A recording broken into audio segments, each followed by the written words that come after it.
Le président de l'Assemblée nationale, Christophe Mbosso, a recommandé aux 6 confessions religieuses de faire la paix avec la SENCO et les CC et de privilégier l'unité nationale. Mesdames et messieurs, bienvenue dans cette nouvelle session d'information. Dans l'actualité, le PV de la désignation du prochain président de la CENI n'ont pas été déposés au bureau de l'Assemblée nationale ce mercredi 28 juillet 2021. Christophe Mbosso Kodia a recommandé aux 6 confessions religieuses de faire la paix avec la SENCO et le CC et à privilégier l'unité. Suivez de Lokamba, président de l'église des Réveils. On a échangé autour de l'unité que nous prônons dès le début, de par notre mode de fonctionnement. On a échangé autour de ça. Donc, vous savez, le président de l'Assemblée est un homme de paix. Donc, il nous a exhortés autour de la paix. Je n'ai pas trop de commentaires à faire là-dessus, mais comme vous l'avez entendu et vous le savez, c'est aujourd'hui la date limite pour le dépôt du dossier et c'est aujourd'hui que le dossier est censé être déposé et nous ne serons pas en retard. Il faut savoir que c'est très tôt de juger un quelconque chef religieux d'être tribaliste ou quoi que ce soit. On ne peut pas établir les choses sur cette ligne-là, il faudrait l'admettre. Donc je peux vous rassurer que l'Église ne marche pas sur les antivaleurs. Nous, on ne se base pas sur ce qui nous divise. Mais il faut admettre que c'est la règle de la démocratie. Ça, on ne peut pas s'en refuser. Parce que, en réalité, nous ne sommes pas obligés de regarder à la même direction. Il faut l'admettre. C'est la règle de la démocratie. Donc, ça, c'est une valeur. Mais cela ne veut pas dire qu'on est divisé. Et je vous avais dit, on reste unis, on ne sera jamais divisé. Mais la divergence, il peut y en avoir, c'est la règle de la démocratie. Je vous demanderai de nous reposer la même question, peut-être demain matin, ou à 23h45. Je vous rassure qu'aujourd'hui, c'est la date limite, on ne sera pas en retard. On est ensemble et jusque-là, je le dis, nous avons des divergences, mais on n'est pas divisés. Et non plus séparés. Donc on est ensemble et nous donnons encore de la chance pour qu'on puisse regarder cette fois-ci à la même direction comme on l'avait promis au départ. Donc la journée n'a pas encore pris fin. On donne toutes les chances à l'unité et à l'unanimité. Non, pas encore, il faudrait l'admettre. On n'a pas encore un rendez-vous pris, mais on est resté ouvert, comme on l'a dit. Mais je crois que c'est très tôt de dire qu'on ne va pas se voir ou on doit se voir. Je vous laisserai plutôt la largesse d'observer et de voir si on arrivera à nous mettre ensemble pour cette raison ou pas. On peut ne pas se mettre ensemble pour cette raison, mais pour le reste des choses, on est ensemble et on restera ensemble. Je suis... Toujours dans le même sujet, le voix s'élève au sein de l'opinion en ce qui concerne le processus de désignation du nouveau président de la CENI. Ainsi, si du côté Robert Mangoni, secrétaire général adjoint du FCR, la procédure poursuivie par les 6 confessions religieuses est salutaire. Par contre, Claude Molichot, analyste politique, parle d'initiative vouée à l'échec. Suivez tour à tour Claude Molichot et Robert Mangoni au micro de Gianni Menga. Nous avons connu le président de CENI venant de catholiques, venant de l'ECC, de protestants.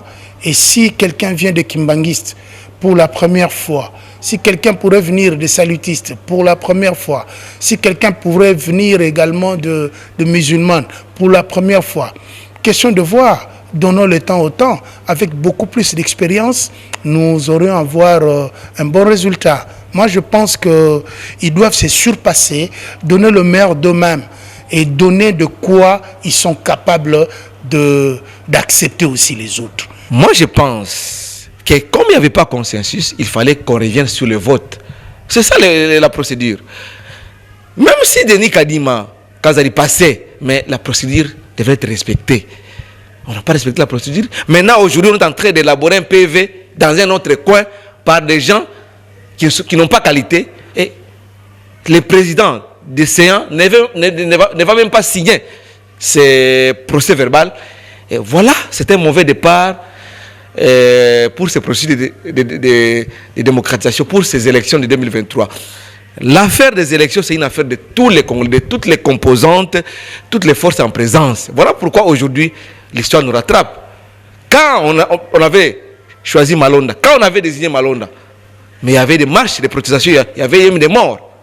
Mais aujourd'hui, le même schéma, la même dynamique, opte pour Denis Kadima. Les mêmes personnes qui ont manifesté hier sont en train d'endosser cette candidature. Nous disons non. Le nouveau président de la CENI doit à tout prix être compétent, crédible et rassembleur. Le propos est de la présidente nationale de la Ligue des femmes du Parti de la Révolution populaire, Kazadi Safi Yoa. Suivez ce reportage d'Agazimezi et Olivier Mawila pour plus de précisions.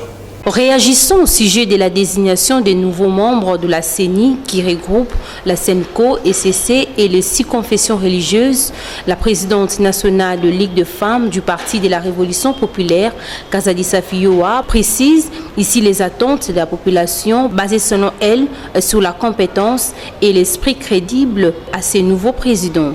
Les attentes du peuple congolais, je crois que ce que nous attendons, c'est qu'on puisse choisir un homme crédible. Un homme crédible qui va protéger le peuple congolais, qui va assurer le peuple congolais. Et il ne faudrait pas qu'on revienne à ce qui s'est passé dans les autres années passées, parce que la population, elle est là, c'est vrai. Mais nous attendons quoi? La crédibilité d'abord des élections. Parce que si on met une personne qui est fiable, ça veut dire les élections seront crédibles. Et une fois que les élections sont crédibles, qu'est-ce que nous aurons? Nous aurons... Le peuple sera très content et je crois que les élections se passeront dans la transparence. Et qui dit transparence dit bonne gouvernance, on aura la paix et là on aura vraiment confiance aux hommes intègres, aux hommes de la paix, aux hommes de Dieu. Par ailleurs, cette dernière est revenue sur la sensibilisation du port correct des masques à Kikwit. Pour ne pas oublier, nous savons qu'à Kikwit, les gens n'ont pas été préparés sur la Covid-19 et là, on était prêt pour leur présenter l'alcool et le masque en tissu qui était obligatoire pour l'entrée des champs, initié par notre camarade Janet Kabila. On doit se protéger car la Covid est là, la Covid tue.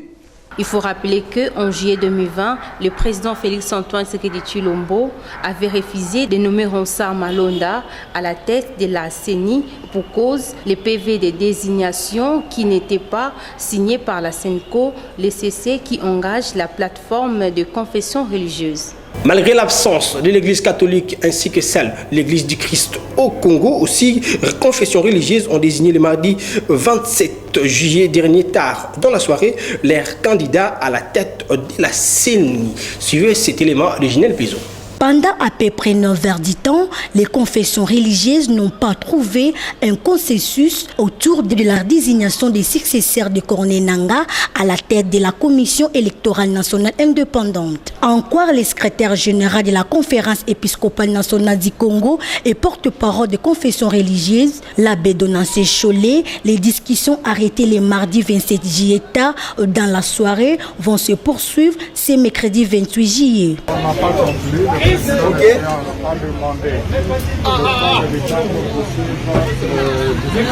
Pendant ces temps, 6 confessions religieuses qui se sont retirées de discussion à la SENCO pour rejoindre la CIME ont désigné leurs candidats, mais sans pourtant révéler son nom. Pour le prophète Dodo Kamba, la primaire est réservée à l'Assemblée nationale afin de communiquer les noms de ces oiseaux rares. Très chers amis et journalistes, on est resté toute la journée en train de travailler, comme vous l'avez vu. On était ensemble avec vous depuis le matin, sauf qu'on est arrivé à un point où ça ne nous a pas permis, compte tenu du temps, de pouvoir continuer à la SENCO. On a été obligé de revenir à la CIM, compte tenu des attributions également de la CIM. Et c'est ici qu'on est venu parachever le travail. Mais il faut avouer que on n'est pas en conflit avec qui que ce soit, parce que nous sommes un corps en tant que la plateforme des confessions religieuses. Nous reconnaissons le droit à chacune des confessions de prendre une position, de se retirer devant une quelconque décision à prendre, mais cela ne nous empêche pas de suivre ce que notre charte indique. Donc c'est sur base de ça que nous sommes partis et ce qui nous a permis de parachever le travail et qui, je crois, dans les jours à venir, vous aurez les échos à l'autorité de tutelle. Ce n'est pas à nous de vous le dire. Je crois que vous aurez les échos au niveau de l'Assemblée nationale. C'est elle qui nous a donné la responsabilité de travailler. Au regard des divergences qui entourent les confessions religieuses, le président des séances des réunions des confessions religieuses, Monseigneur Marcel Outembi, décline toute responsabilité quant à l'acte posé par ces confessions religieuses qui sont à savoir les églises de réveil, la communauté islamique, les kimbanguistes, l'église orthodoxe, l'armée du Sali ainsi que l'église indépendante. Le militant et sympathisant de la Mouka, El Mouzitou et Fayoulou était ce mercredi 27 juillet 2021 à Kinshasa aux installations de la conférence épiscopale nationale du Congo pour exiger aux confessions religieuses de ne pas désigner leurs délégués à la nouvelle équipe de la commission électorale nationale indépendante. Genel Pézo. Ils étaient nombreux les jeunes de la Mouka dans l'enceinte de la conférence épiscopale nationale du Congo pour exiger aux confessions religieuses de ne pas désigner leurs délégués à la nouvelle équipe de la CENI. Juste pour ça, la tourisme était awa, bisa senko, juste à la vigilance. Na batouana ya, na ba politiciens disons, ba politiciens ba ligni comme maltraiter population à tout moment. Bisa bango que non à la CENI politisée. Toye awa na senko, attaque le peuple congolais otobotami awa. Toye bisa beto le atia makolo na ye kunate. Bango bazali bato sengeli basangisa biso. Tozana besoin to dépolitiser CENI, ça veut dire quoi? Yambala o tolingo be bango banganga nzambe les 8 confessions bakamba CENI. Pour ça yambongo n'est pas bilingue à Congo ezali toujours. Bana besoin ya leader ya solo. Président ya mayele wana makanisa ko développer mboka. Donc dans 2 semaines to dépolitiser to kena maponomi. Sur place, ces jeunes ont remis au secrétaire général de l'Ansenco et porte-parole de confession religieuse leur mémorandum. L'abbé Donancé Chol a pour sa part promis de transmettre les mémorandums de Jean de la Mouka aux confessions religieuses. Boye koti kamemo na yoki ndenge botangi yango na kamati yango memo wana ezali pona chef ya confession religieuse. Lokola tokosangana bango lelo bozala sûr que na simangonga moke bakozwa yango yanga musala wana. Pour rappel, ces jeunes de la Mouka ne sont pas à leur première fois d'envahir les centres interdiocésains.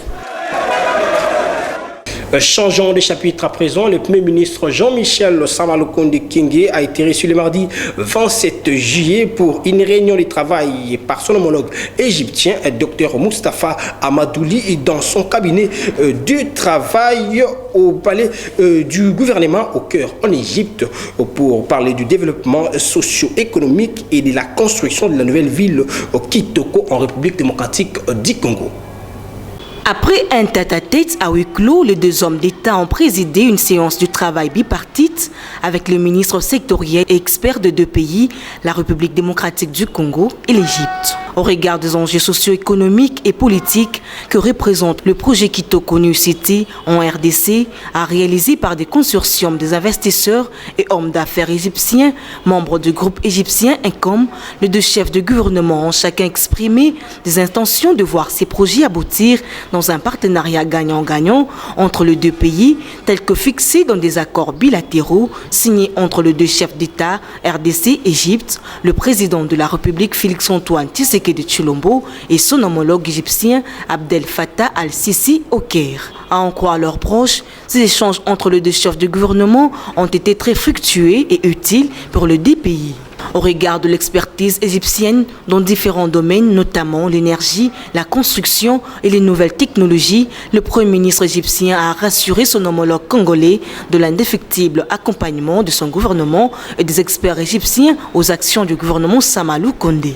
Notons que le Premier ministre Jean-Michel Sama Lukonde Kyenge était accompagné d'une délégation constituée des ministres d'État, de l'urbanisme et habitat, Pius Mwabilou, et celui de l'aménagement du territoire Guilo Ando, du ministre des Affaires foncières Emessa Kombi Molendo, ainsi que du conseiller spécial du chef de l'État en charge des investissements Jean-Claude Kabongo. Parlons santé à présent. Les ministres de la Santé publique, Hygiène et Prévention, le docteur Jean-Jacques Mbungani, s'est entretenu le mardi 27 juillet 2021 à Kinshasa avec les caucus de députés et sénateurs de la province du Haut-Ouélé. Au menu de les rencontres, les questions relatives à la meilleure prise en charge en ce qui concerne la situation épidémiologique et la propagation des cas de Covid-19 dans cette province. Suivez cet élément à Ginel Pézo. Les ministres de la Santé publique, Hygiène et Prévention, accompagnés des services, a échangé avec les caucus de députés et sénateurs de Haut-Ouélé. Au cours de leurs entretiens, les élus de Haut-Ouélé ont décortiqué la situation sanitaire actuelle dans la province qui reste très préoccupante. Pour les sénateurs Mamboudi Jean-Marc, plus de 439 cas et 25 décès sont déjà enregistrés depuis que la troisième vague a été déclarée au pays. Nous sommes venus pour alerter son Excellence, Monsieur le Ministre, et également faire un plaidoyer de haut niveau pour la situation épidémiologique qui se passe dans notre province, en ce qui concerne le Covid dans la province du Haut-Ouélé. Nous avons présenté tous les défis qui se présentent dans notre province en rapport avec l'épidémie de Covid. De son Excellence, Monsieur le Ministre de la Santé, nous avons reçu une réponse positive. Il a axé son intervention essentiellement sur 3 points. Il nous a dit qu'il va se déployer, le ministère va se déployer pour renforcer la communication, pour que la sensibilisation soit étendue sur l'ensemble de la province. Ça, c'est le premier point. Deuxième point, il a dit qu'il va également faire tout pour qu'une unité de production d'oxygène soit mise en place au niveau de la province, particulièrement au niveau de Isiro, qui est le chef-lieu de la province. Également, doter les hôpitaux généraux de référence en médicaments essentiels comme l'azithromycine, le chloroquine, le zinc, ainsi de suite. Les caucus des députés et sénateurs de Haut-Ouélé a appelé ainsi l'ensemble de la population de cette province à compter sur leurs élus. Parlons société. Dans ce journal, les usagers de l'avenue Kikwit s'inquiètent sérieusement sur l'évolution des travaux de construction de cet axe routier lancé depuis le mois d'août 2020 par le gouverneur de la ville-province de Kinshasa. Suivez ce reportage de nos stagiaires de l'IFASIC. Sur place, on s'y trouve des sables et des caillasses jetés au niveau du sol afin de poursuivre les travaux de construction moderne de l'avenue Kikwit qui longe les communes de Lemba, Ngaba, Limete, Kalamou et Makala. Ces travaux lancés en août 2020 par l'autorité urbaine étaient dans le cadre de son programme d'action intitulé Kinshasa Bopeto.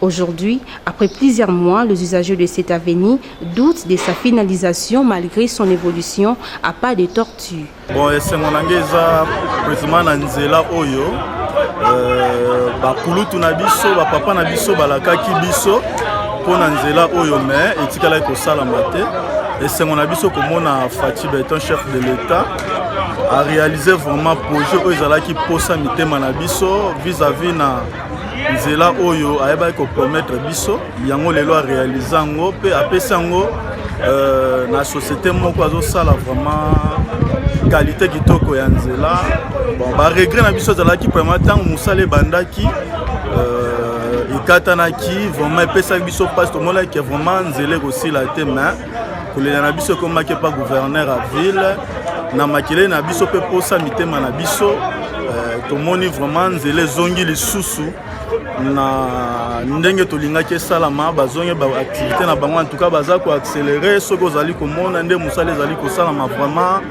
c'est bon vraiment na musala bazali ko sala et bandeli ya eloko et les garasuka na c'est-à-dire que tout le monde ndenge bazo babandaki ti ndenge bazo kende problème ezali ke ba financer bango basala yango parce que tout ça na ba période ya bambula et puis mboka na biso ekoma musale ko bandati moma moko yoko balie mbongo donc de préférence ndenge babandi boy bato baza censé ya kolandela ndenge ba financer ka ba mbongo ko sala suivi balandela ngo moment oyo IGF akolandela mbongo eza oyo ndenge bafinanse mbongo ya kobanda kosala mosala mais il faut pas kozela ekomi na suka bato basi bayibi après baye kolandela bato bayiba ipo mbongo bayiba emona na bate.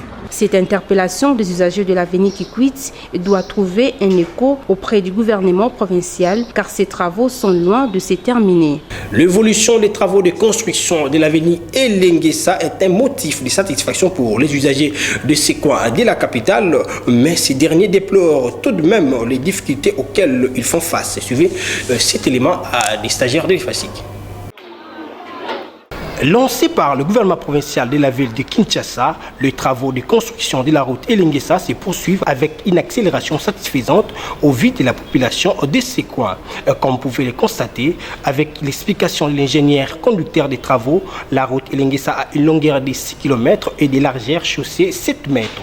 Ces travaux se déroulent en 2 étapes, dont la première qui est la réhabilitation touchant à la route Mariano au pont Ngunza et la seconde consiste à la construction vers le pont Ngunza à celui de Mongafula. Cependant, une partie de la population salue les avancées de ces travaux.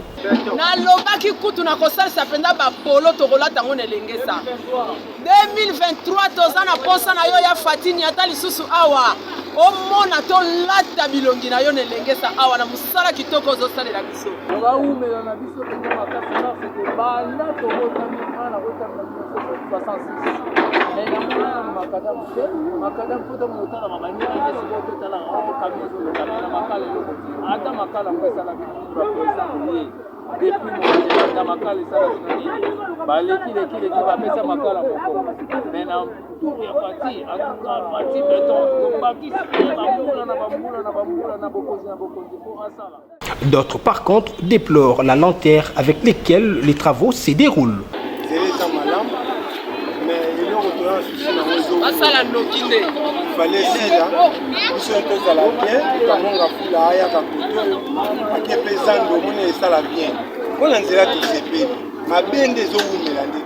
Notons que ces travaux sont effectués par la société de construction Adi Construite il y a de cela une année.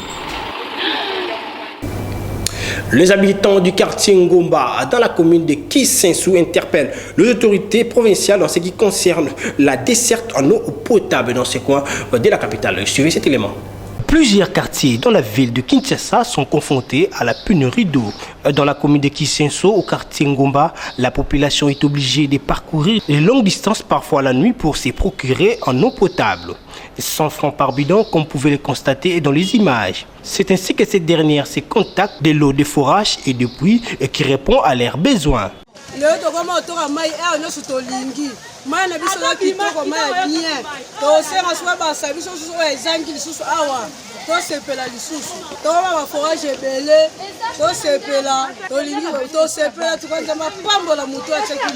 D'où les autorités doivent s'activer à décompter la situation de ces habitants, question d'avoir accès à l'eau potable au quotidien.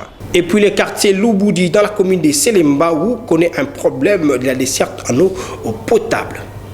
C'est depuis plusieurs années que les habitants du quartier Louboudi, dans la commune de Selembao, se plaignent de l'absence d'eau potable. Face à cette situation, la population de cette partie est obligée de s'approvisionner de l'eau de forage qui revient à 100 francs congolais pour un bidon de 25 litres.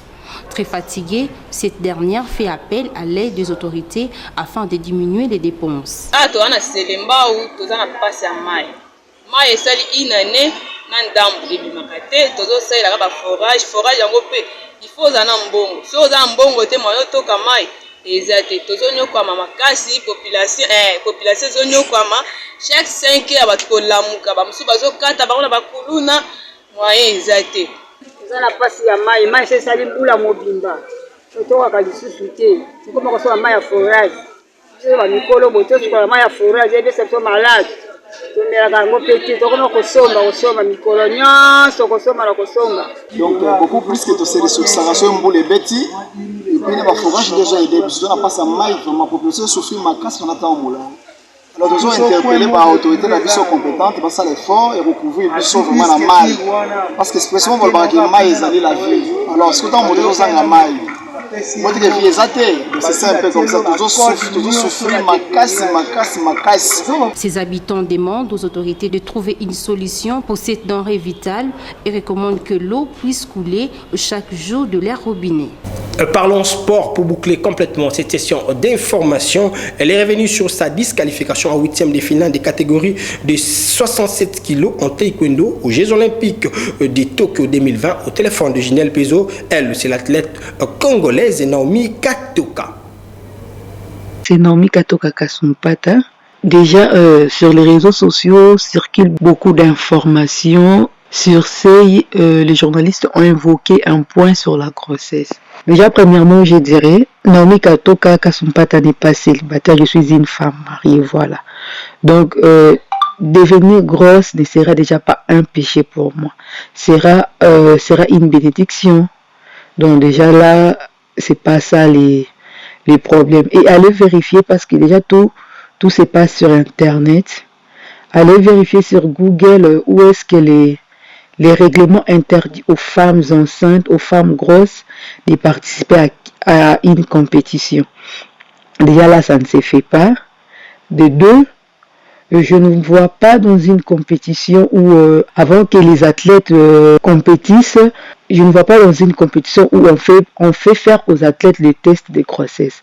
Déjà, ça ne se fait pas. Troisièmement, si vous connaissez vraiment le sport de combat, des sports qui demandent la pesée avant la compétition, je ne sais pas, la pesée déjà, nous le faisons à moitié nu, si je peux dire à moitié nu, c'est-à-dire tu seras en body et en cycliste et tout. Déjà, je ne sais pas, les dames là qui nous font la pesée, je ne sais pas si elles seront aveugles de remarquer si j'étais grosse ou pas. Donc déjà ça, ce n'est pas vraiment la raison. Je n'ai déjà pas été disqualifiée à cause de la grossesse et tout. Et ce n'est vraiment pas ça la vraie raison. C'est une autre chose qui est le surpoids. En fait, je devais faire le moins de 67 kilos. Arrivé ici, je dirais clairement, oui, j'étais en 68 ou 69 kilos comme ça. Je pesais 68 ou 69 kilos. Arrivé dans la salle pour la première tentative, j'étais à 67 kilos 500 grammes. Moi, Naomi, j'accepte de quitter le pays, arriver aussi au Japon, juste pour ne pas compétir. Je ne sais pas si vous comprenez ça un peu. De faire quelque chose expressement, la chose en question qui peut peut-être créer des problèmes comme tout ce qui arrive déjà là. Mais je suis juste dessus par rapport au comportement de nos journalistes congolais, voilà. Parce que ce sont eux qui ont publié de n'importe quoi sur les réseaux sociaux. Je suis et je resterai fière de moi. Déjà, on voit tout simplement mon nom parmi les participants aux Jeux Olympiques me rend trop fière. Les Jeux Olympiques, c'est une compétition à laquelle tous les athlètes du monde rêvent d'y participer. Fin de cette session d'information, tout d'abord rappelons les titres.